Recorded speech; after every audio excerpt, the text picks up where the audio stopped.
Warning: the video is made purely for educational and historical purposes only and does not advocate or incite violence or self-harm. The stories are mostly based on historical records. However, some viewers might find it disturbing. Viewer discretion is advised. In the vast Soviet Union, every schoolchild not only knew all the young pioneer heroes by name, but also considered it a great honor to resemble them, or at least to try. The pride people felt for these children, who fought the fascist invaders alongside adults, grew even stronger because these were real individuals, not fictional characters. Fate had prepared a difficult path for them, and they traveled it with dignity, doing everything in their power to hasten the great victory. One of these heroes was Nadia Bogdanova. She was born Nadezhda Alexandrovna Bogdanova on December 18, 1931, in the village of Avdanki in the Vitebsk region of the Belarusian SSR. Sources are silent about who her parents were. Before the war, Nadia lived in an orphanage in the city of Mogilev, Belarus. She was only 9 when the war began. At the end of July 1941, the orphanage where she lived was evacuated to Kyrgyzstan. As their train carrying the orphanage children passed near Smolensk, German forces bombed it. Many children died that day, and those who survived scattered in different directions. Nadia and her friend Yura Simayanov headed back on foot and eventually reached the outskirts of Vitebsk. For several months, they wandered from village to village, begging for alms. In the fall of that same year, local partisans from the Putyvl detachment took them in. Despite their young age, neither Nadia nor Yura became a burden on the group. On the contrary, they learned everything very quickly and helped the partisans however they could. Nadia herself proved to be a remarkably capable scout. Everyone in the detachment was struck by her resourcefulness and determination. Because Nadia was small and skinny, she would dress in rags and pose as a beggar among the Nazis. She saw and remembered a great deal, then brought valuable intelligence back to the partisans. But that wasn't all Nadia did. She also took part in sabotage missions with the detachment, helping disable Nazi equipment. The partisans valued Nadia highly and gave her the nickname Lazarchik. This was in 1941. November 7th, anniversary of the October Revolution, was approaching. At a meeting of the partisan detachment, they discussed who should go into Vitebsk to raise red flags on the buildings where the Nazis lived in honor of the holiday. The German occupiers were holding many Soviet prisoners of war there and had set up laws that resulted in daily deaths of children, the elderly, and women. If we hang the red flags for the holiday, everyone will see that we are fighting the German fascist invaders, and that this fight will continue to the last drop of blood, said the partisan commander, Mikhail Ivanovich Dyakov. The Nazis kept a close watch on all approaches to the city, searching and even sniffing people. If someone's hat smelled of smoke or gunpowder, they deemed that person a partisan and shot them on the spot. They paid less attention to children, so the job was entrusted to Nadia Bogdanova and Vanya Zvantsov, 2 proven scouts who were 11 and almost 10 years old, respectively. Early on the morning of November 7th, the partisans transported the children close to Vitebsk. They were given a small sled loaded with brooms. Among these were 3 brooms that had red flags wrapped around their handles, disguised by the bristles. Their cover story was that they were children selling brooms. Nadia and Vanya entered the city without difficulty. Nobody paid much attention to 2 little kids with a sled. To lower any suspicions, Nadia walked right up to a group of Nazis and offered to sell them brooms. They laughed and pointed their guns at her, and one of them barked, "Get out of here." Nadia could tell Vanya was frightened, so she did her best to reassure him. Just do what I tell you, and don't think about anything bad. If you get scared, hold my hand, she said. I'm not scared, Vanya replied, but he kept grabbing Nadia's hand whenever fear overwhelmed him. All day, they wandered around the city, scouting out buildings in the center where they could plant the red flags. When evening fell and it grew dark, they went to work. By the time daylight returned, the Soviet red flags were already waving over the train station, the vocational school, and the cigarette factory. Nadia and Vanya were thrilled.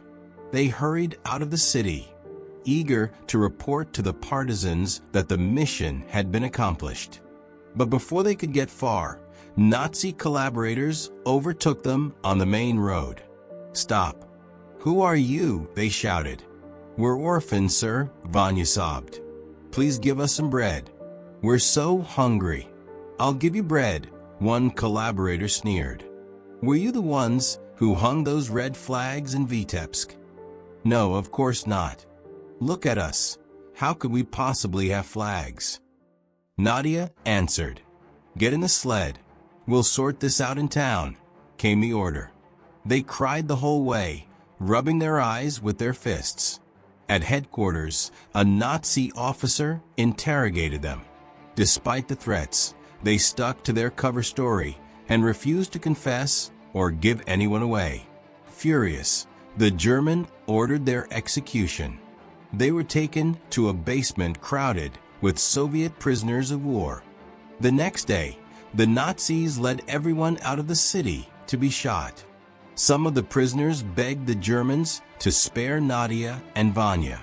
And when the children were lined up at the edge of a massive ditch, many prisoners tried to shield them with their own bodies. Nadia and Vanya stood there, holding hands, tears streaming down their faces. Suddenly, something snapped in Nadia's mind. She felt dizzy, as if she were falling into darkness. The next thing she knew, she was lying in a trench, surrounded by piles of bodies. It turned out that a split second before the Nazis opened fire, Nadia had fainted and collapsed. That alone saved her life. She managed to climb out of the ditch, standing, falling, crawling, standing again. She was almost out of strength. Hey guys, she's alive, she heard someone shout. It was Uncle Stepan from her partisan detachment. He lifted her up and put her in a sled, and a moment later Nadia lost consciousness again. After that incident, the partisans protected her from further missions. No more scouting or combat. Whenever Nadia remembered Vanya, she would cry the way only a 10-year-old girl can. She missed him. She often dreamed of him, laughing, and imagined the two of them playing in the snow. Still, she steeled herself. In the detachment, she practiced shooting at targets and throwing grenades alongside the adults.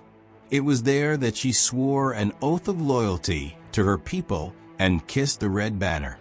I will avenge Vanya, our fallen comrades, and all Soviet citizens, she told the commander. And she did. German supply depots went up in explosions. Houses occupied by Nazis burned. Enemy train convoys derailed. Nadia Bogdanova and her comrades were waging their own war against Hitler's forces. The Nazis greatly feared the partisans. Meanwhile, on the front lines, the Red Army was putting up fiercer resistance than Hitler had expected. The Germans tried to transform many towns and villages into fortified positions. One such stronghold was the village of Balbiki, where the Nazis had dug in with gun emplacements, mined roads, and even buried tanks in the ground. Reconnaissance was needed to find out where the Germans had hidden their artillery and machine guns, where their sentries were posted, and from which direction the village was most vulnerable. The command decided to send Nadia along with the head of partisan intelligence, Ferapont Slesarenko. Nadia, disguised as a beggar, would move around inside the village, while Slesarenko covered her from a nearby grove. The Nazi sentries let her pass without question. Homeless people roaming from village to village in the bitter cold, hoping for scraps of food, were not unusual. Nadia visited every yard, gathered alms, and memorized everything she needed to know. As evening fell, she met up with Uncle Farapont in the woods, only to find the entire partisan detachment waiting for her report. The young scout described the layout in detail and showed them the best angle of attack. That night, the partisans struck the village from multiple directions. Machine gun fire erupted here and there. Panic screams rang out from the Nazi troops. The partisans were taking their revenge on the fascists for their ravaged homeland and for all the Soviet lives lost. Terrified, the Nazis tumbled out of houses in their underwear and scrambled through the snow, trying to escape. But partisan bullets still found them. It was Nadia's first night battle, though Slesarenko kept her by his side the whole time. Suddenly, he was hit and lost consciousness for a moment. Nadia bandaged his wound. Just then, a green flare lit up the sky. It was the commander's signal for the partisans to retreat into the forest. Slesarenko told Nadia, "Nadia, leave me. Get out of here." "No way. I'll get you out," Nadia replied. She mustered all her strength, but could only lift him a little. He was too heavy for her. "Leave me, do you hear? We'll both be killed if you stay. Go and tell our men," he ordered, in a harsher tone this time. Nadia broke off some fir branches to make him a bed, laid him down, and left. She ran through the freezing night for almost 6 miles, whipped by the wind, stumbling into snowdrifts yet pressing on. At last, she spotted a tiny homestead with a lit window and a horse-drawn sled outside. It was exactly what she needed. Creeping up to the house, she peered inside and saw a handful of collaborators eating dinner. Hearing the horse trotting away, these traitorous police rushed to the porch, but Nadia was already long gone. They couldn't catch her. She returned to the spot where she had left Slesarenko and found him still there. Together, they made it back to the partisan camp. In risking her own life, Nadia had saved her comrade. She might have accomplished even more to liberate her homeland sooner, but in February 1942, she parted ways with her fellow fighters. She and several partisan demolitionists were assigned to destroy a railway bridge. After she finished planting the explosives and was on her way back, Nazi collaborators stopped her. Nadia pretended to be a beggar again, so they searched her belongings and found a chunk of explosives in her backpack. As they questioned her, a thunderous explosion shook the air. Right in front of them, the bridge blew sky high. Realizing Nadia was the one who had mined it, they tied her up, threw her onto a sled, and took her to the Gestapo. There she was tortured for a long time. They branded a star on her back, doused her with icy water in the freezing cold, and threw her onto a scorching hot stove. Covered in blood, tortured, and exhausted, the small girl never betrayed anyone. Nadia endured it all. Eventually, the Nazis assumed she was dead and threw her outside, naked in the frost. Local villagers found her, cared for her, and nursed her back to health. But her injuries meant she could no longer fight. She had lost almost all her sight. After the war, Nadia spent several years in an Odessa hospital, where doctors were able to restore part of her vision. She went on to work in a factory, never telling anyone how she had fought the Nazis. Then, in 1961, Nadia and her co-workers heard a broadcast on the radio. It was Farapont Slesarenko, the head of intelligence from the 6th Partisan Detachment and her former commander, talking about how the fighters would never forget their fallen comrades. Among those he named was Nadia Bogdanova, who had saved his life when he was wounded. Only then did she finally reveal her identity, and only then did the people who worked with her learn what an extraordinary life she had led. This was Nadia Bogdanova, awarded the Order of the Red Banner, the Order of the Patriotic War First Class, and numerous medals. Nadezhda Alexandrovna died in Vitebsk in 1981 at the age of 59. Though her life was not long, her nation will forever remember how a 10-year-old girl fought for her homeland so that all might live in peace and take joy in their lives. Eternal memory and glory to Nadia Bogdanova. That's all for now. Thank you for watching. Don't forget to leave a like, and see you next time.